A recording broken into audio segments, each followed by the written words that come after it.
In February of 2020, after weeks of hard frost and relentless white, Pine Hollow warmed in a way that locals later described as wrong. It wasn't spring, not really, but a sudden sharp climb above freezing that arrived like a mistake in the calendar.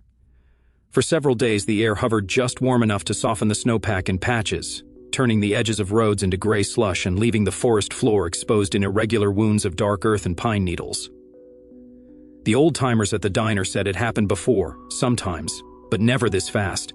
The melt came unevenly, one hillside still locked in ice, another dripping steadily as if the woods were sweating.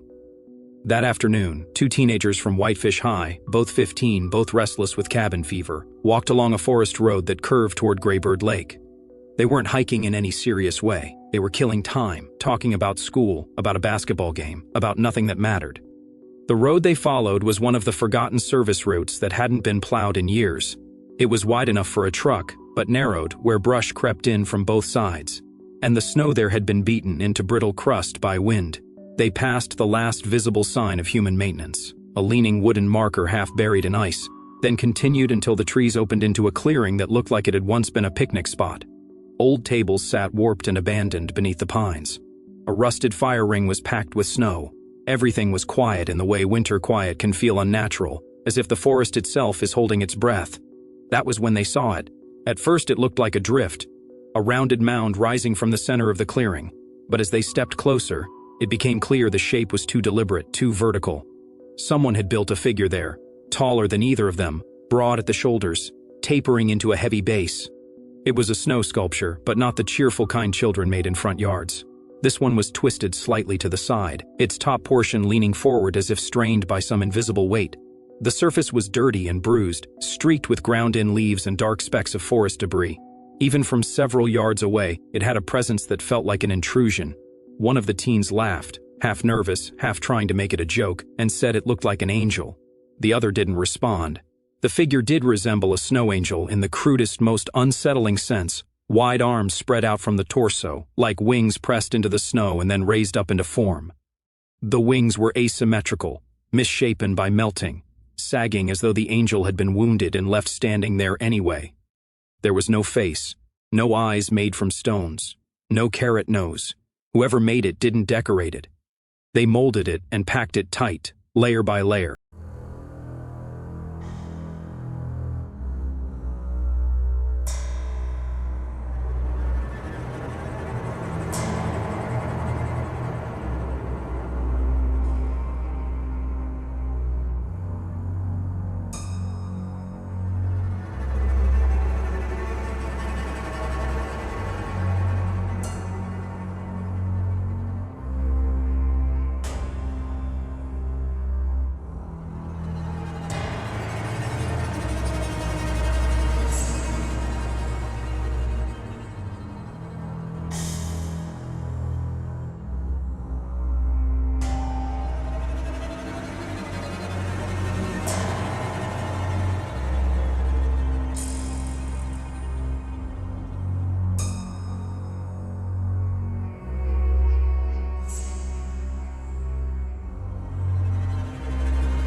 too compact.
When others warned her about sudden weather shifts.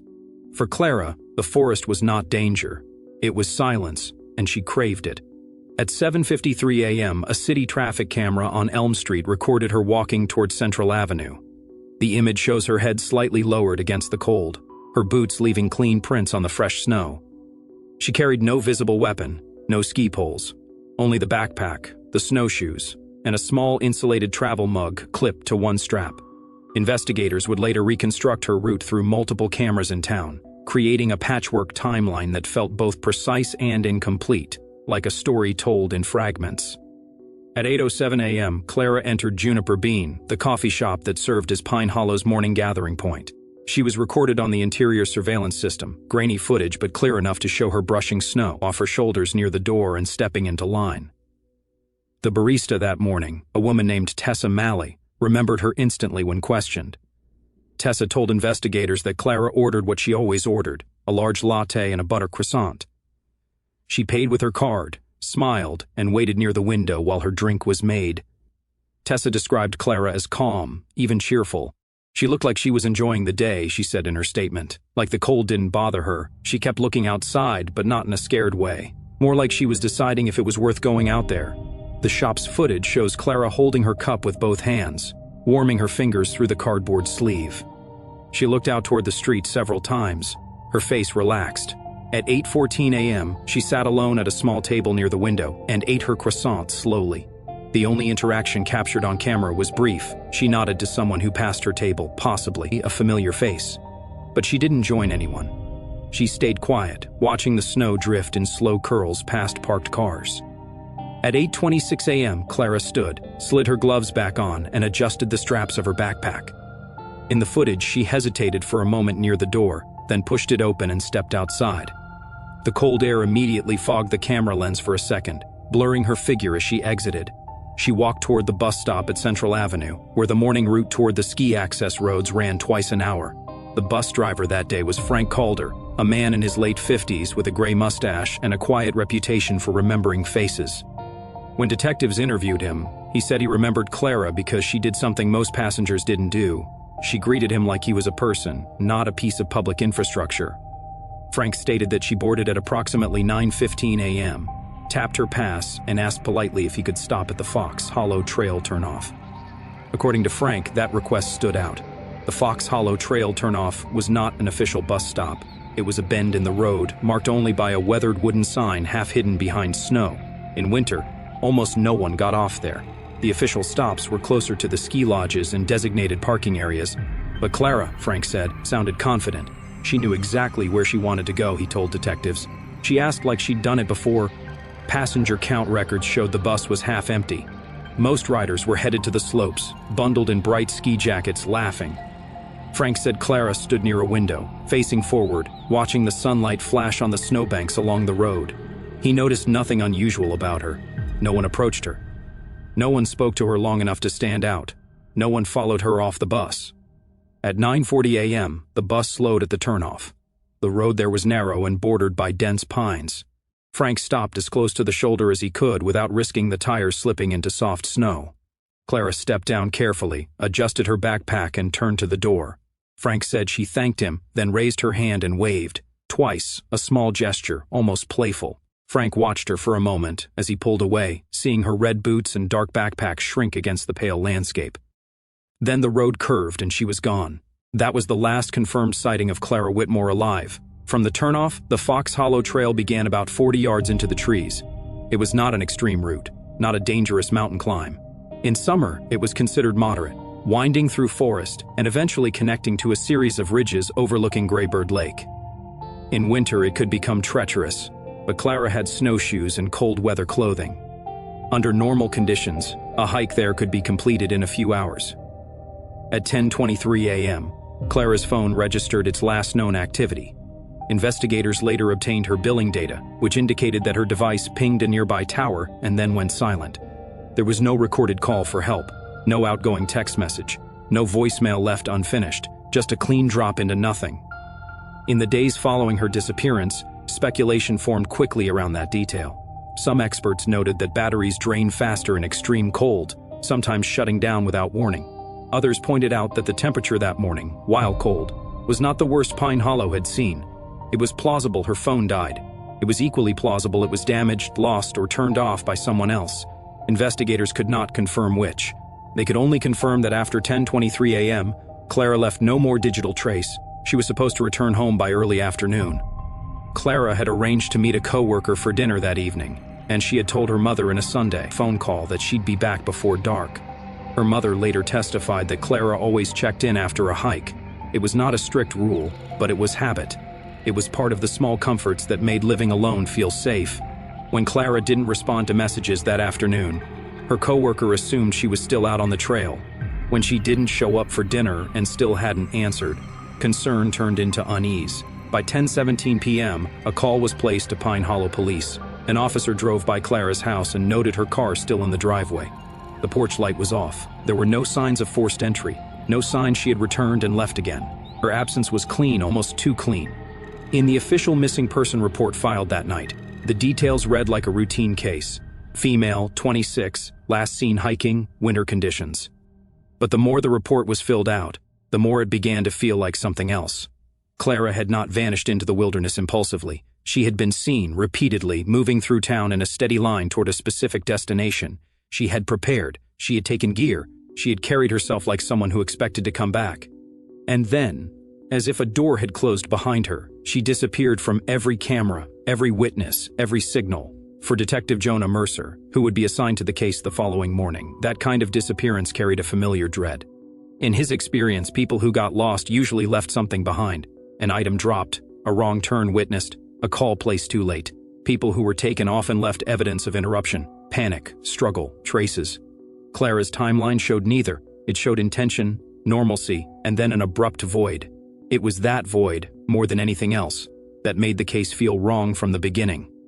By the time the sun began to sink behind the ridgeline on December 9th, Pine Hollow had already started to feel the shift from concern to something heavier. Clara Whitmore's absence had been explained away for hours by routine and optimism: a delayed hike, a dead phone, a wrong turn that would resolve itself with a tired but smiling return. But when the night deepened and her porch remained dark, that optimism cracked. At 6:42 a.m., the next morning, December 10th, Jonah Mercer stepped into the Pine Hollow police station and found the report waiting on his desk. Missing person. Last seen at a bus turnoff. Winter trail, no vehicle, no confirmed witnesses after 9:40 a.m. The details were ordinary in the way the opening lines of tragedies often are. Mercer had worked cases like this before, and he knew how quickly missing could harden into gone. In winter, that timeline shortened mercilessly. The first official search team assembled just after 8 a.m. near the Fox Hollow Trail, turnoff. The air was 10 degrees Fahrenheit, the kind of cold that made metal sting through gloves. Snow rested thickly on every branch, and the forest beyond the road looked sealed shut. Volunteer rescuers from the North Pine Search Unit arrived in pickup trucks with flashing amber lights, unloading packs, poles, and a dog team whose breath rose in white clouds. They were joined by county deputies, 2 game wardens familiar with the backwoods, and a handful of locals who had seen the missing person poster already circulating on social media. The first task, Mercer ordered, was to establish the most basic truth. Had Clara actually entered the Fox Hollow Trail? If so, how far? If not, where else could she have gone? They photographed the roadside, shoulder, and swept it for prints. But the snow there had been disturbed by wind and traffic. Tires had churned slush, and footprints from random passers-by had layered over one another. Any clean trail she might have left the day before was already smeared into nothing. A K9 handler led a German shepherd to the place where Frank Calder said Clara had stepped down from the bus. The dog lowered its head, sniffing intensely, then pulled forward toward the tree line. For a moment, the group felt the small, bright spark of hope that comes from motion, from a lead. But a dozen yards in, the dog paused and circled. The handler later stated that the scent was weak, diluted by the cold and the time that had passed. Snow, unlike soil, does not hold odor well. Wind erases it, storms bury it. In winter, trails of human scent can dissolve within hours. They moved anyway. Searchers formed narrow lines, each person spaced several yards apart to scan the ground. They traveled slowly, stepping carefully in snowshoes, calling Clara's name into the trees. The forest answered only with the faint creak of branches under ice. A drone team attempted to lift a small quadcopter above the canopy, but the wind was erratic and the battery drained in the cold-cut flight time to minutes. A thermal imaging unit was brought in, an expensive tool that could sometimes detect body heat beneath shallow snow. But the temperature difference between living flesh and frozen surroundings becomes less distinct as hypothermia progresses. It is not a magic eye, it is a gamble. As the morning stretched on, the search line advanced deeper into Fox Hollow Trail. In summer, the path was easy to follow. In winter, it narrowed into a vague corridor between trees where the ground disappeared under white. Markers along the route were covered or snapped. Fallen branches formed traps under the snow, and every few yards someone would sink suddenly up to the knee with a muffled curse. The deeper they moved, the more the world reduced itself to texture and sound. The crunch of crust, the hiss of breath, the dull thump of snow sliding off a pine bough. At 11:18 a.m., the first weather warning arrived through dispatch, a pressure drop moving fast from the northwest, heavy snowfall expected by early afternoon. Mercer read it aloud to the group and saw the way some faces tightened. In the North Country, you respect storms or you die under them. But they continued. They had to. If Clara had been injured or trapped somewhere, the difference between rescue and recovery might still be measured in hours. A volunteer named Dale Ruckman later stated that he remembered the moment the sky changed. It went from bright to flat, he said. Like the light drained out, the clouds thickened quickly and the air grew heavy. At 12:47 p.m., snow began falling, not gentle flakes but fast, sharp pellets that stung the face. Within 10 minutes, the forest visibility narrowed. Within 20, it felt as if the world had been wrapped in cotton. The blizzard arrived like a wall. Searchers who had been able to see one another across the line now struggled to make out shapes at all. The trees became ghost outlines. The wind carried snow sideways, filling in any footprints behind them as they walked. Tracks that might have been preserved overnight vanished under fresh accumulation in minutes. The K9 team pulled back, the dog's head up, confused by the shifting air currents. The thermal unit became increasingly useless as blowing snow distorted readings and erased consistent surface patterns. Mercer made the call to temporarily halt forward advancement and regroup near the trail's first incline. It was not an easy decision. Every instinct in him wanted to push. But he had also seen what happens when rescuers become victims. In 2014, 2 volunteers in a different county had gone missing during a winter search and were later found huddled beneath a fallen tree, frozen together. Mercer would not let that happen again. The team retreated, but even retreating was difficult. The path they had made on the way in was now softened, filled, and disguised. Snow came down so thick that even the dog's prints disappeared almost instantly. The wind howled through the conifers, making branches whip and crack. A deputy behind Mercer later said the sound felt like something alive moving above them, as if the forest itself was trying to shake them off. By 2:15 p.m., the snowfall was approaching 2 inches per hour. The Emergency Management Office recommended closing access roads. Mercer ordered the trail sealed for safety and directed all personnel back to the staging area. The volunteers obeyed, but reluctantly, faces stiff with frustration. In true crime cases that unfold in warm climates, investigators talk about time as evidence decays. In Pine Hollow, time did something worse. It buried everything. Still, they returned the next day, and the day after. Over the next 72 hours, teams combed the area in expanding grids, pushing out from the last confirmed point of contact. They checked obvious hazards first: creek beds hidden under ice, steep gullies where someone could fall and vanish beneath drifted snow, dense thickets where branches could trap a person. They brought additional dogs, each one working for minutes before the cold forced a break. They used poles to probe suspect mounds, listening for hollow spaces beneath. They set up a portable command tent with a map board filled with colored pins and handwritten notes. Nothing. Not a glove. Not a snapped strap. Not a footprint distinct enough to call real. No scarf caught on a branch. No blood drop staining snow. No broken phone. The blizzard had not only erased Clara's movement, it had erased the searcher's ability to imagine it. In a white landscape, the human brain wants patterns. It wants a line to follow.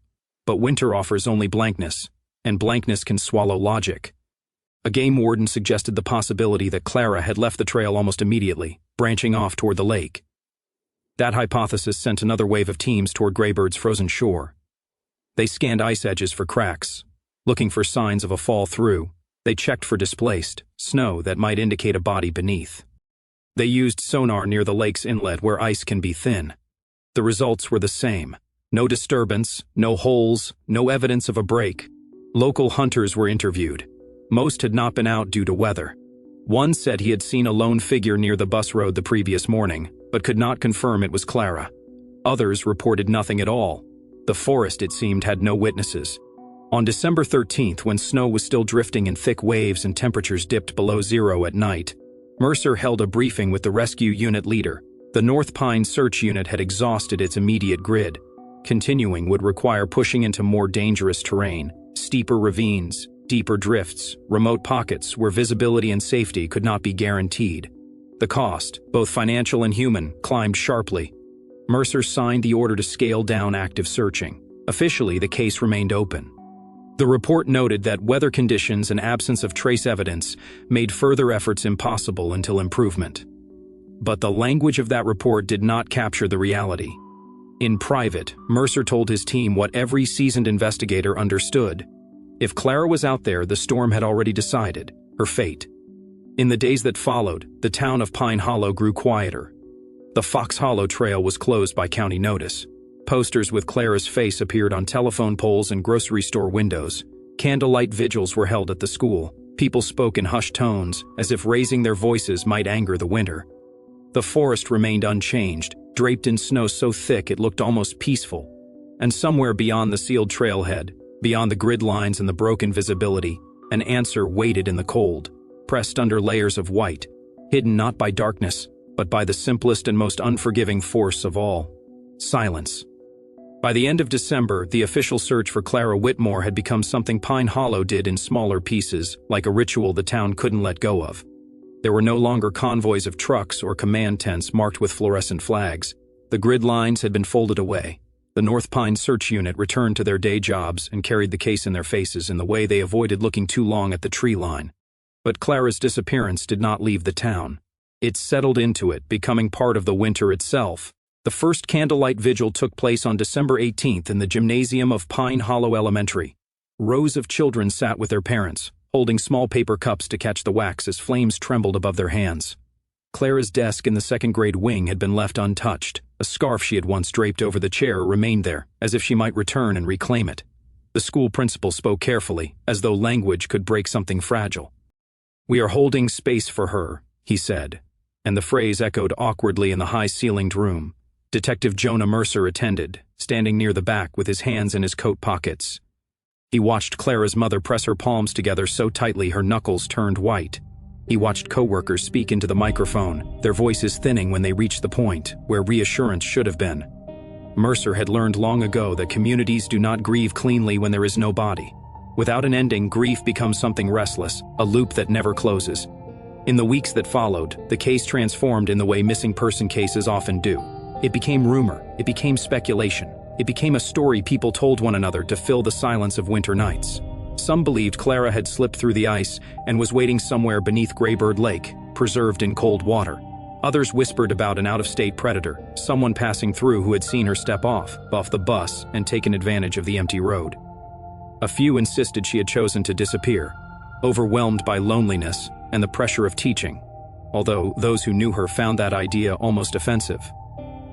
Clara had been stable, she had been present, she had been the kind of person who called her mother back. The local paper, the Pine Hollow Gazette, ran a short article every few days in late December. The headlines grew quieter, search efforts scaled down, and family asks for continued support. A reporter wrote that the woods were holding their breath, a phrase that appeared in 3 separate pieces before editors stopped using it, perhaps realizing it sounded too much like a horror story. After New Year's, a television crew from Portland arrived and filmed the trailhead sign, half buried in snow, while a correspondent spoke into a microphone about a teacher who vanished without a trace. The segment ran for 2 minutes and ended with a hotline number. For most of the country, Clara's case became one more winter mystery. For Pine Hollow, it remained personal and immediate. As part of the continuing investigation, Mercer began conducting interviews that felt less like questioning and more like collecting fragments of a person before those fragments faded. One of the most revealing conversations took place on January 6th with Tessa Malley, the barista from Juniper Bean. Mercer met her after closing hours, the coffee shop dark except for the glow of a single hanging lamp.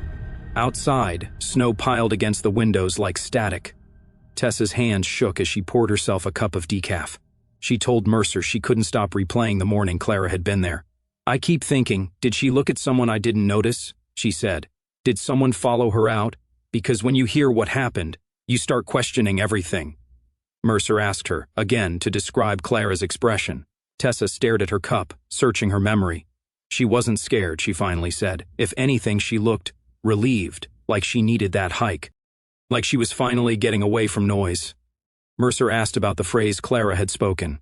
Tessa hesitated, then said she thought Clara had smiled and said something like, "Perfect day for the woods." The words were not exact, but the meaning was clear. Clara had felt safe. Before Mercer left, Tessa added something unexpected. Her voice lowered, almost as if she didn't want the walls to hear. "You know what freaks me out?" she said. "It's that she wasn't far. I mean, she got off the bus right there. She should have been on that trail, we all hike it. And then, nothing, like the forest just closed." That same week, Mercer pinned a new map to the bulletin board in his office. It was a topographical layout of the Fox Hollow area with elevation lines and old service roads marked in faint gray. He began layering it with transparent sheets, wind direction from the blizzard, snow accumulation estimates, the probable range of a hiker in 3 hours, in 5 hours, in 8. He marked the search grids that had already been checked, and the blank spaces that remained untouched. The map looked like a complicated wound, bandaged in paper. By late January, the cold deepened. Nights dropped below zero. The forest became harder and harder to access. The case stayed open, but in practical terms, it entered a holding pattern. The official report noted no new leads. The phrase felt sterile, as if Clara were an object misfiled rather than a person missing. Then, in early February, the weather shifted. A warm front moved through faster than predicted. For several days, the temperature hovered above freezing, and the snowpack that had kept Pine Hollow, sealed in white, began to soften. Streets turned wet. Roofs dripped steadily. The edges of the woods revealed dark soil beneath, as the melt exposed patches of ground that had been hidden for months. To most people, it felt like relief. To Jonah Mercer, it felt like the beginning of something. Because winter, when it finally lets go, does not do it gently. It releases what it has been holding. It reveals what it has buried. And in a case where the forest had offered no answers, Mercer understood one thing with quiet certainty. If Clara Whitmore had left anything behind in the snow, the thaw was about to bring it back. The clearing near Graybird Lake was treated as a crime scene before anyone allowed themselves to name what it contained. The first deputies on location understood this instinctively. Even before the forensics unit arrived, they photographed the snow sculpture from every angle, wide shots to capture its position in the open space, mid-range shots to document its shape, and close-ups of the hand protruding from the right side. The ring glinted faintly in the weak winter sun, and that small detail became, in later reports, one of the strongest identifiers in the initial hours. Detective Jonah Mercer took control of the scene at 12:48 p.m. after a deputy briefed him on the discovery and the initial containment steps. Mercer's first instruction was to lock the perimeter wide. He did not want the clearing trampled by curiosity, not even by officers. In fresh thaw, footprints can become a confusing overlay of partial prints, and any trace impressions in wet snow are fragile. The teams placed crime scene tape at multiple points, establishing a radius that extended beyond the abandoned picnic tables and into the surrounding tree line. A log was started immediately to document every person entering and leaving the restricted zone. When the county forensic unit arrived, the first visible action was not dismantling the sculpture. It was documentation. A forensic photographer moved slowly, shooting in a deliberate sequence, north-facing view, east-facing view, then repeating at each quadrant to establish the sculpture's orientation relative to the lake and the service road. A laser rangefinder was used to measure distances. A GPS coordinate was taken and cross-checked. The snow angel stood in the center of the clearing, not near the trees, not tucked away behind brush. It had been placed where it would be seen, eventually. The lead technician, Mara Linton, approached the sculpture without touching it. She circled it once in silence, crouched at the base, and used a gloved hand to brush at the outer surface. The snow was layered. That was immediately apparent. Melt had softened the outer crust, but beneath it was a dense, compacted shell. Linton later described it as packed like masonry. In her experience, natural accumulation does not form a structure like that without repeated compression. Someone had pressed the snow down again and again, forcing air out of it until it hardened. Before any removal began, Linton's team took swab samples from the exposed hand and the surrounding snow. They were cautious with this, as biological material in snow can be diluted quickly by meltwater. The swabs were sealed and labeled. The hand itself was not moved. Touching the skin could disturb potential fibers, residues, or trace transfer on the surface. A temperature reading was taken at the sculpture's core and at the surface.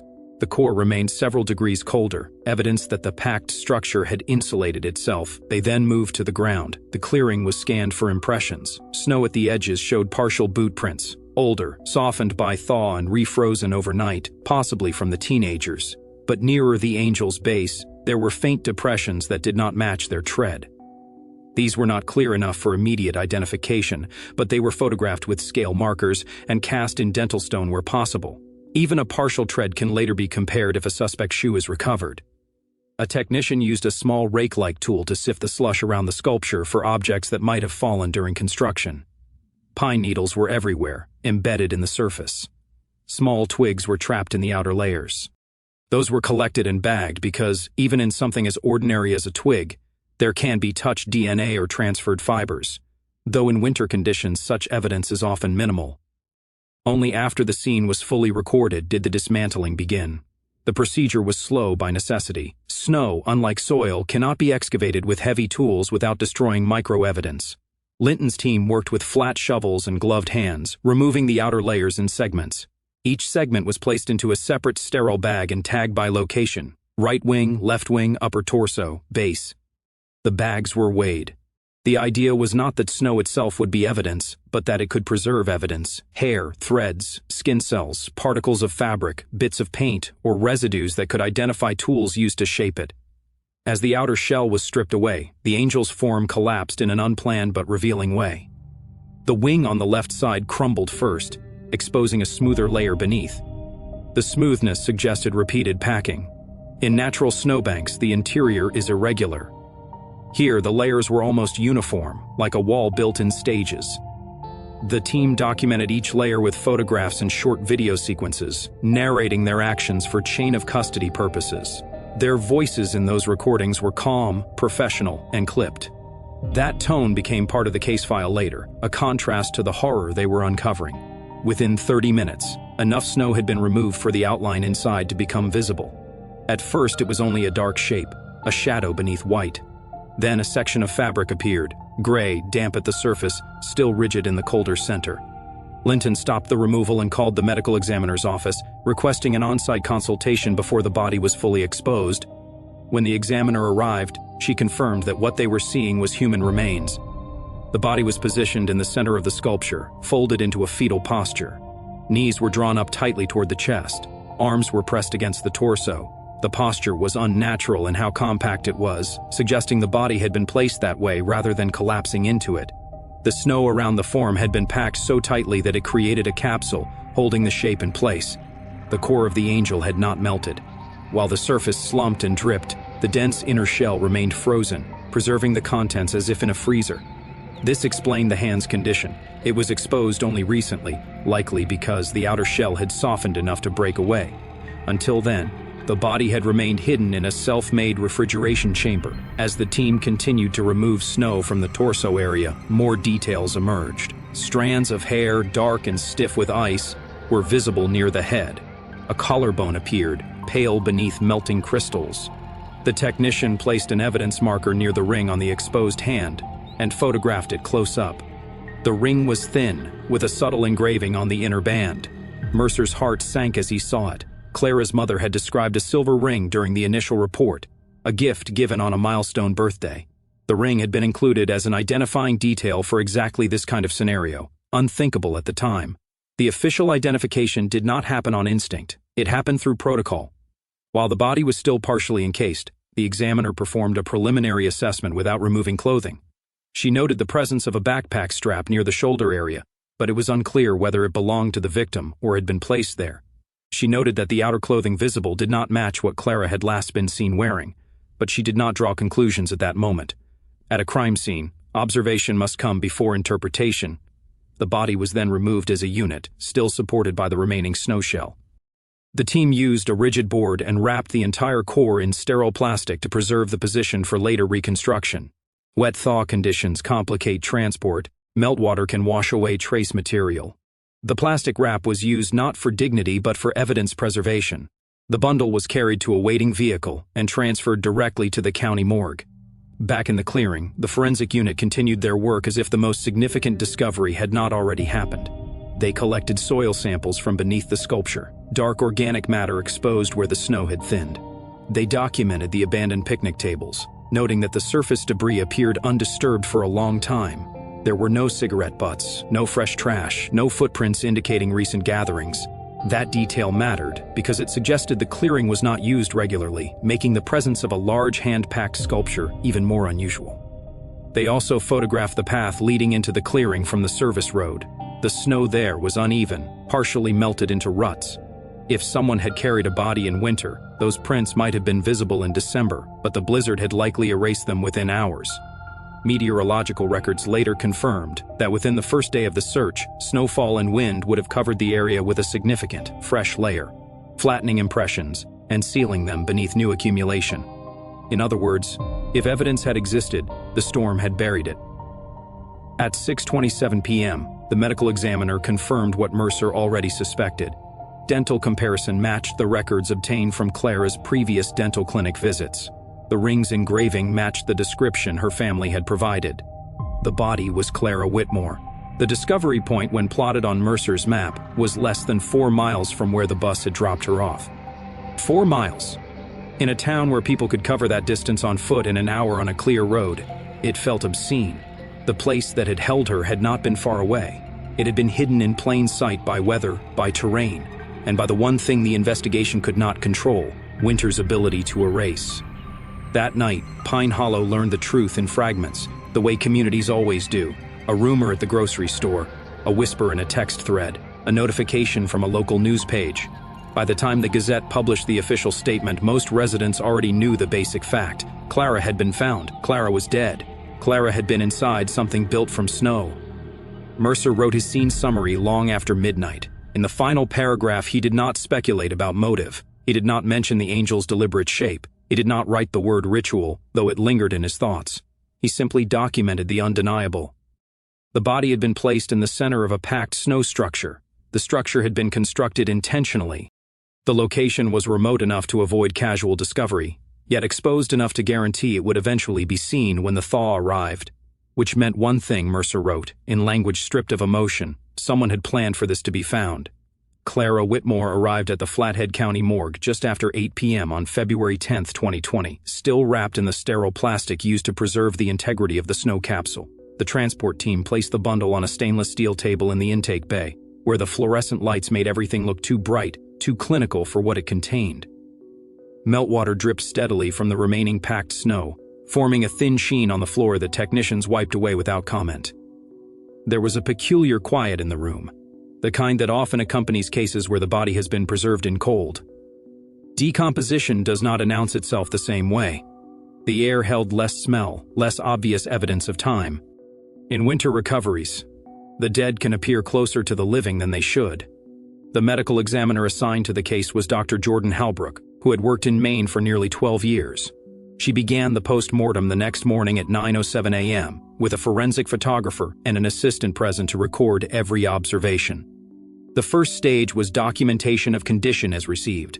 The remaining snow was removed carefully and collected in separate containers, not because the snow itself was expected to solve anything, but because it might release trace material as it melted.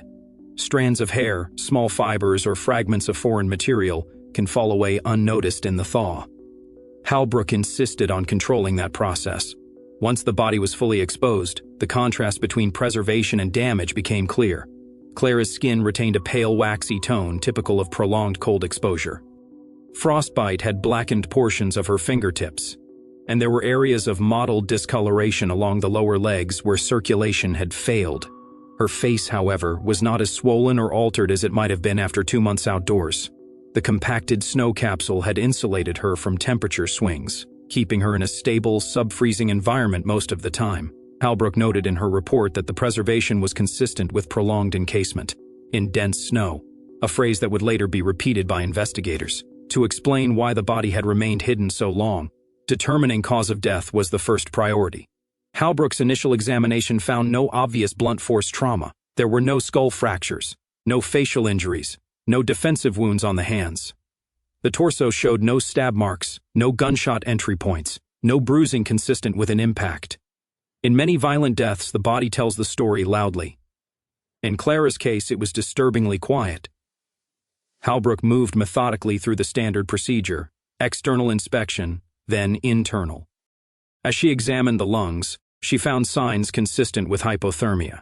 The tissue showed edema, and there were patterns associated with slow oxygen deprivation, changes that can occur when a person's body temperature drops gradually and breathing becomes shallow. Hypothermia is not always swift. It can be a drawn-out process in which a victim drifts in and out of consciousness, unable to generate heat, unable to think clearly enough to save themselves. Halbrook later stated to investigators that the findings suggested Clara had remained alive for some period after exposure to freezing conditions, rather than dying instantly. But hypothermia alone did not explain why Clara was in a snow angel. That question sharpened when Halbrook examined Clara's wrists and ankles. The skin showed distinct constriction marks, wide bands of pressure, uneven at the edges. These were not the clean, sharply cut grooves left by rope or plastic zip ties. They were broader, softer, as if something pliable had been wrapped tightly around the limbs. Under magnification, the edges of the marks contained small fibrous particles embedded in the skin. Within hours, laboratory technicians performed a fiber analysis on samples taken from those impressions. The preliminary result was clear: acrylic and wool. The fibers were consistent with winter clothing, scarves, knit belts, or woven fabric strips. It wasn't the kind of binding used to inflict maximum pain. It was the kind used to restrain movement while minimizing obvious injury. The distinction mattered. It suggested control rather than rage. Even more unsettling was what Halbrook did not find. There were no abrasions on Clara's knuckles, no torn nails, no scratches on her arms, no sign that she had fought. This absence created multiple possibilities, none of them comforting. Either Clara had been incapacitated quickly, or she had been restrained before she could resist. Or, Halbrook noted cautiously, she had been compliant at first, though investigators would later consider that unlikely given the eventual outcome. As the examination continued, the case shifted from grim to surreal. Clara was not wearing the clothing she had left home in. The gray thermal jacket and insulated pants seen on surveillance footage were present, but they were not on her body in the expected way. The jacket had been removed and was later found folded near the body inside the snow capsule, positioned in a manner Halbrook described as neat, as if someone had taken care not to crumple it. Instead of that jacket, Clara's upper body was covered by a bright green knitted sweater with white angel patterns across the chest and sleeves, something that looked like a holiday outfit for a child. The sweater was too small. The cuffs ended several inches above her wrists. The hem rode high, stretched unnaturally across her torso. It had been forced onto her. Halbrook noted the lack of skin reaction beneath certain pressure points, indicating the sweater had likely been placed after Clara's body temperature had already dropped significantly, when circulation was impaired and the ability to resist movement was diminished. In other words, Clara may not have been able to dress herself. Someone dressed her. When Halbrook examined Clara's face, she discovered cosmetic pigment on the skin. The cheeks were reddened in circular patches, unnaturally bright. The lips held an uneven layer of pale pink lipstick. It was not carefully applied, but it was deliberate, as if someone had smeared color on with slow, repetitive motions until it looked right. Under a specialized light, the pigment was confirmed to be inexpensive, the kind used in novelty holiday makeup kits. The residue contained low-grade dyes and waxes common in children's cosmetic sets sold around Christmas. There were faint fingerprint smudges in the blush on her right cheek. They were too degraded for a clear print match, but the presence of finger pressure patterns reinforced the idea that the makeup had been applied by hand, not by Clara, and not by accident. The hair was the next detail that shifted investigators' understanding. Clara's dark hair had been gathered into two uneven ponytails, held in place by small rubber bands decorated with plastic stars. These bands were juvenile accessories. They did not match any items recovered from her home. Friends and co-workers later told detectives they had never seen Clara wear anything like them. The ponytails were not neatly styled like something done for fashion. They resembled the kind of quick, childish hairstyle someone might put on a doll. In the pocket of the green sweater pressed against Clara's body, Halbrook found a single object, a mint candy cane in festive wrapping. It was intact, unopened. The wrapper was damp from melting snow, but still readable. The production stamp suggested it had been packaged in early December, consistent with the time of Clara's disappearance. There were no traces of saliva on it. Clara had not eaten it. It had been placed there. Halbrook documented each of these elements without editorializing. That is what medical examiners do. But the accumulation of details created a story whether anyone wanted it or not. Someone had altered Clara's appearance. Someone had dressed her and painted her and arranged her. Someone had placed a holiday candy in her pocket like a prop. Halbrook then examined the footwear. Clara's red boots, described by multiple witnesses, were still on her feet. Their soles showed particles of dirt and pine needles, but they did not show the kind of snow compaction typical of long-distance walking. The laces contained microscopic debris that appeared brushed rather than ground in. Halbrook's report noted that the boots were unusually free of external snow residue, an observation that suggested someone had removed clinging snow deliberately, perhaps by hand, before placing Clara into the capsule. That observation intersected with the body's posture. Clara had been folded tightly, compressed in a way that did not match an accidental death in the open. Hypothermia victims found outdoors are often discovered in positions associated with paradoxical undressing or terminal burrowing, but those positions are chaotic. Clara's was controlled, knees drawn up, arms pressed in. A compact package. Halbrook wrote, "Positioning suggests deliberate placement. It was the closest her report came to naming intent. The estimated time of death was determined through tissue condition and the pattern of cold preservation." Halbrook concluded that Clara likely died within the first 24 hours after her disappearance. The internal indicators supported a death occurring shortly after she vanished rather than weeks later. The implication was brutal. Whatever happened to Clara, it happened quickly. The snow angel had been her container, not her timeline. The capsule preserved her after death, masking the truth until the thaw. In the hours after the autopsy findings were relayed to Detective Mercer, the investigation shifted from searching for a cause to searching for a mind. Clara had not simply been lost and frozen. She had been bound. She had been transformed into something else, something staged, something symbolic. A behavioral pattern began to emerge in the language of those who reviewed the report. Detectives used words like ritualistic and play. The county psychologist consulted by Mercer wrote in a preliminary note that the case suggested regressive fantasy projection. Clara had been treated not as an adult woman, but as an object to be dressed and posed. Her identity had been replaced with an image, a holiday figure, a snow angel, a doll. And perhaps most unsettling of all was what Hal Brooks stated during her final review meeting. The evidence suggested Clara had not been killed through overt violence. She had been restrained and exposed. The method of death was cold itself, slow, suffocating, indifferent. Hal Brooks' conclusion was clinical, but the effect of her words was not. She didn't have to be dead when they started, she said. That single sentence opened an even darker door, because it meant Clara may have been alive when the bindings tightened around her wrists and ankles. Alive when the sweater was pulled onto her. Alive when someone pressed color onto her cheeks. Alive when the first layers of snow were packed around her body, sealing her into a frozen capsule designed to hold its shape for weeks. And if that was true, then the snow angel in the clearing was not a grave built in haste. It was a structure built slowly, deliberately, by someone who had time, someone who had been close enough to hear her breathe. The first formal case conference took place on February 12, 2020, in a small meeting room behind the Pine Hollow police station where the walls were covered with maps and corkboards. A space heater clicked softly in the corner, failing to fully chase the cold that had seeped in from outside. Detective Jonah Mercer sat at the head of the table with a thick file folder in front of him, its edges swollen from repeated handling. Around him were two deputies, a state investigator on temporary assignment, the county prosecutor, and a forensic liaison from the medical examiner's office. The mood was not frantic. It was controlled, deliberate, the kind of quiet that comes when a case stops being about possibility and becomes about fact. On the whiteboard behind Mercer, someone had written the case name in block letters, Whitmore.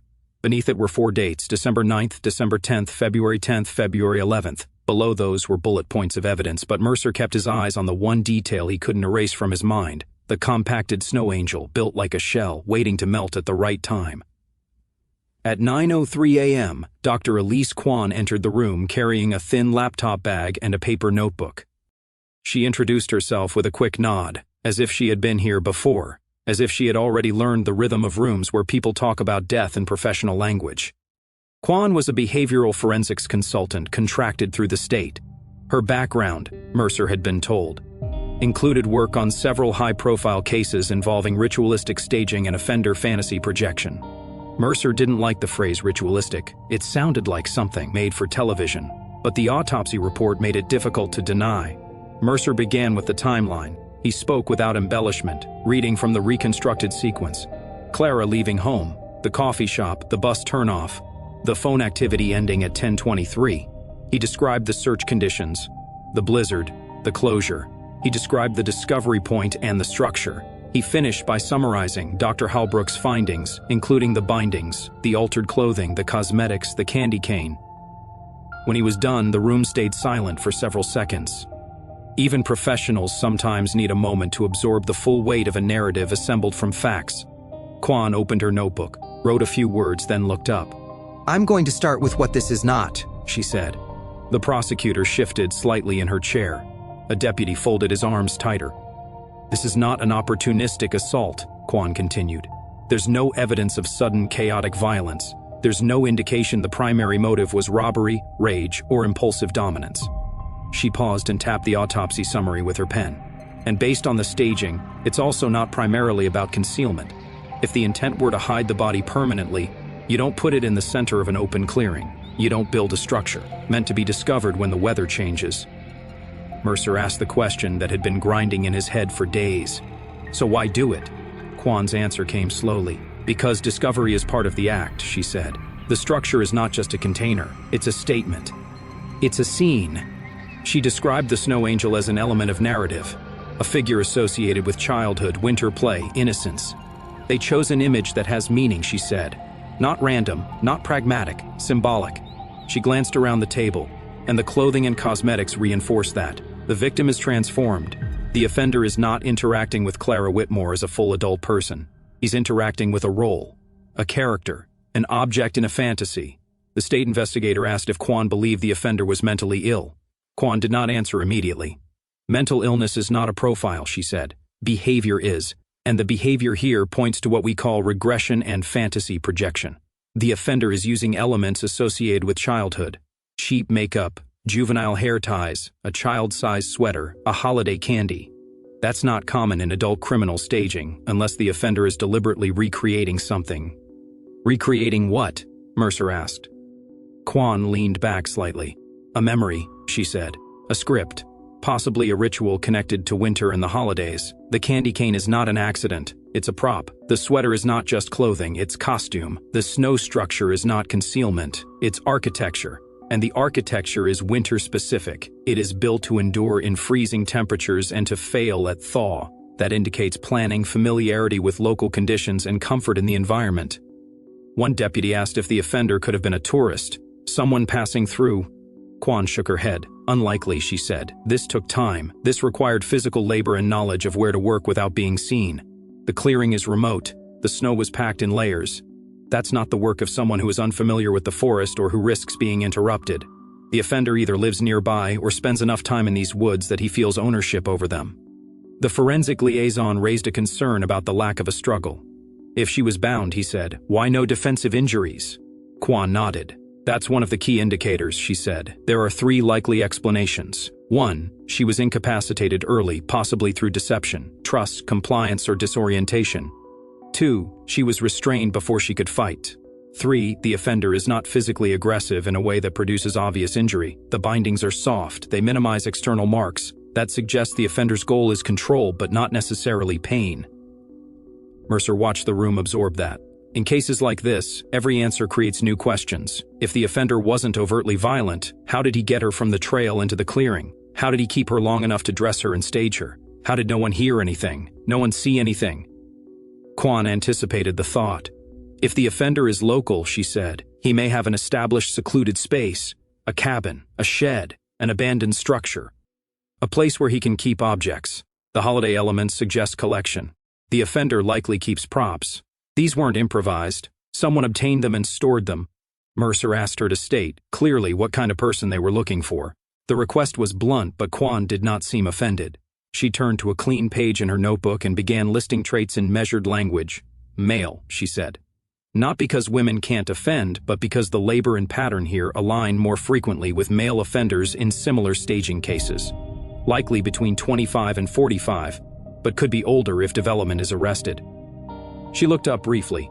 Socially isolated, lives alone or in a setting where absence isn't questioned, comfortable outdoors in winter, familiar with the Fox Hollow region, may have been seen building snow figures or other structures, may have a history of developmental issues or trauma related to holidays.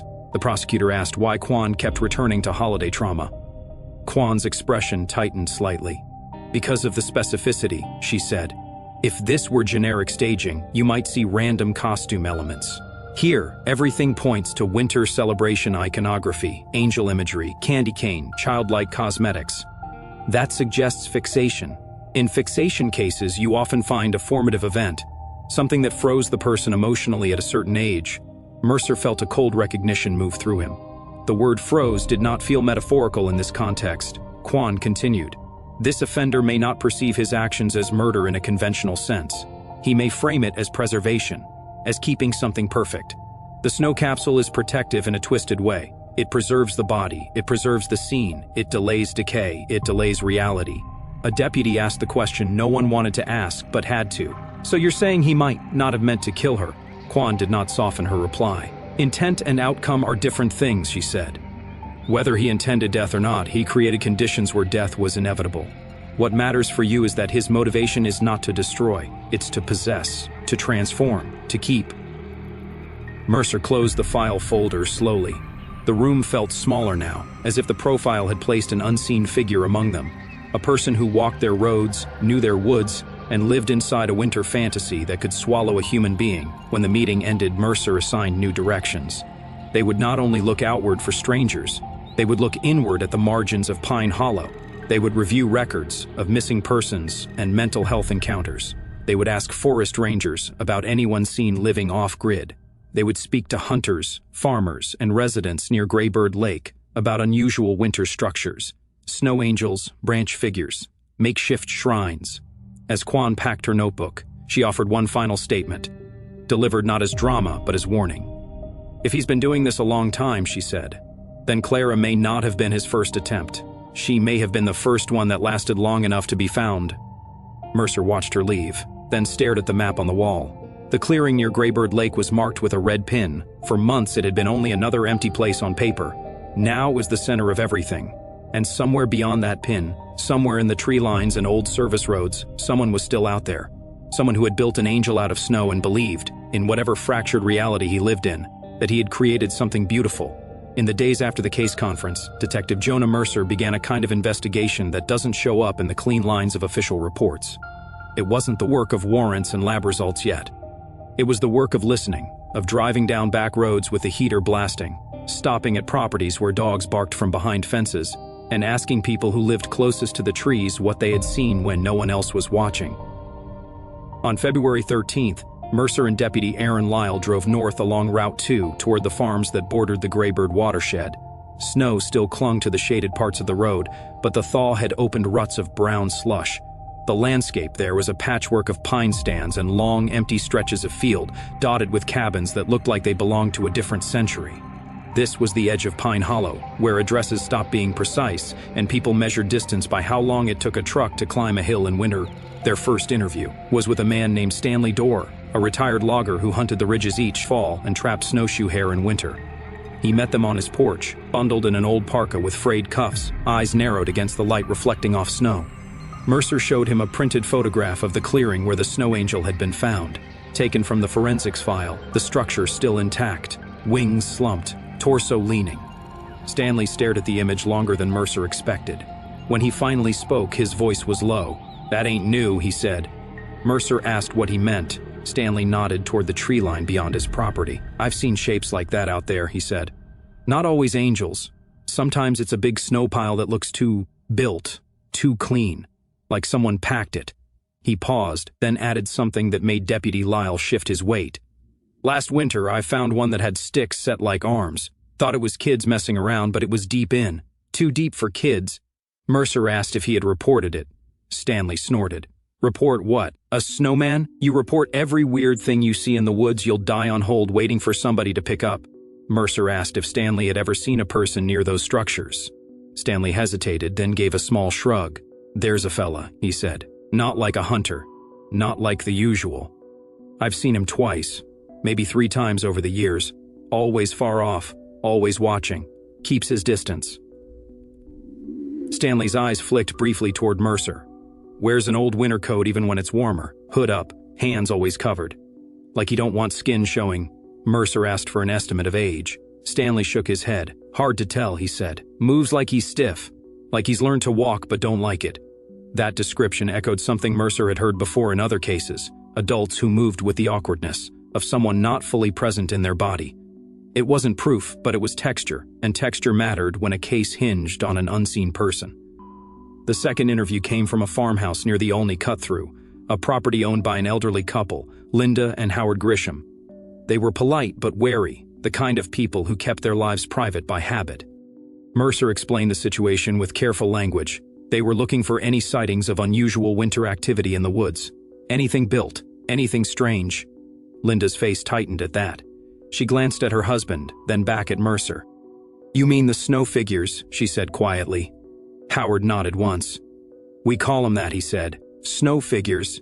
Linda invited the officers into their kitchen, where a pot of coffee sat on the stove as if waiting. She told them she had noticed the figures for years, on and off. Not every winter, not always in the same place, but always in the same general territory near Graybird Lake. "I thought it was teenagers at first," she said. "But I've lived here 30 years. Teenagers don't go that far in the cold unless they're doing something they shouldn't." Mercer asked what the figures looked like. Linda described them with a strange precision. "They're tall," she said. "Taller than a person sometimes. And they're packed tight. Like whoever makes them knows how. They put branches on them, sometimes. And once," she swallowed. "Once I saw one with something red on it, like paint, or lipstick. I told myself it was a joke, but it didn't feel like one." Mercer asked why she hadn't reported it. Linda's voice dropped. "Because I didn't want people thinking I was crazy," she said. And because we've all heard stories, people living out there, people you don't see until you do. When Mercer pressed for more, Howard finally spoke again. A young man used to come by here, he said. Not in years, but he did. He'd stand at the edge of the trees like he didn't know where he was allowed to be. Never asked for much. Sometimes food, sometimes a sweater. Linda gave him soup once. Linda nodded. He was quiet, she said, childlike, like he wanted to say something but didn't have the words. I remember he smiled when he saw our Christmas lights. It was the strangest thing. He smiled like it hurt. Mercer asked for a name. Howard shook his head. Never gave one, he said, but I heard someone call him Toby once. Not sure if that was real. Mercer wrote the detail down anyway. The interviews continued over 2 days. A hunter mentioned finding branch huts in the woods that looked like children's forts but too neatly made. A fisherman recalled seeing a white figure standing in a clearing in late winter and turning back because it felt like a warning. An employee at the county dump said someone occasionally dropped off broken Christmas decorations in summer, boxes of lights, plastic ornaments, without using the regular gate, as if he didn't want to be seen. None of these statements would have been enough alone. Together, they formed a pattern. Someone had been building in the woods long before Clara Whitmore vanished. Mercer brought the notes back to the station and pinned them beneath the map. The marks began to cluster, narrowing into a general corridor between the lake and an overgrown Forest Service road the county no longer maintained. The next step was the one Mercer had avoided at first, because it felt like admitting something darker. This could be a long-term offender. Not a stranger passing through. Not a one-time mistake. A person who had lived in the margins for years. That realization pushed Mercer into the archives. On February 15th, he drove to the county records building and requested old winter incident files. Child welfare cases, foster placements, any reports involving hypothermia, confinement, or unusual holiday-related violence. The clerk, a tired woman with reading glasses, pulled out a binder labeled 1990 to 2005 and slid it across the counter without comment. Mercer didn't know exactly what he was looking for until he saw it. A yellowed newspaper clipping from December 1999. The headline was small, tucked in the corner of a local crime column, "Boy hospitalized after Christmas Eve confinement." The language was blunt, the way small-town journalism often is when it lacks space for nuance. The article described a 10-year-old boy found suffering severe hypothermia and frostbite after being locked in an unheated basement overnight as punishment. The temperature that night, the article stated, had fallen below zero. The boy survived, but hospital staff reported he was withdrawn and unresponsive. The boy's name was Evan Rook. Mercer read the clipping twice, then requested the associated case file. It took the clerk an hour to locate it. When it arrived, it was thinner than Mercer expected. A Child Protective Services summary, an emergency removal order, a placement transfer sheet, foster home changes, notes that grew more disturbing the deeper Mercer read. One report from 2002 described Evan as exhibiting regressive behavior, speaking in short phrases, repeating certain holiday words out of context. Another note mentioned that he built figures from branches and would place them in the yard after snowfalls. A foster parent wrote that Evan became agitated around Christmas decorations, alternating between fascination and panic. A psychologist had flagged him for long-term trauma fixation. The record stopped abruptly at age 18 when Evan aged out of the system. There was a final note indicating he had inherited property from a deceased relative, an old hunting cabin in the Graybird corridor, accessible only by a service road marked as seasonal, impassable in winter. After that, there was nothing. No employment record, no stable address, no driver's license renewal. Evan Rook had exited the documented world the way Clara Whitmore had, cleanly, as if a line had been cut. Mercer sat back in his chair and stared at the file. The holiday elements in Clara's case, the candy cane, the sweater, the makeup, suddenly felt less like random staging and more like repetition. If Evan's trauma had frozen around Christmas, if his mind had built rituals to survive it, then the snow angel might not have been a place to hide a body.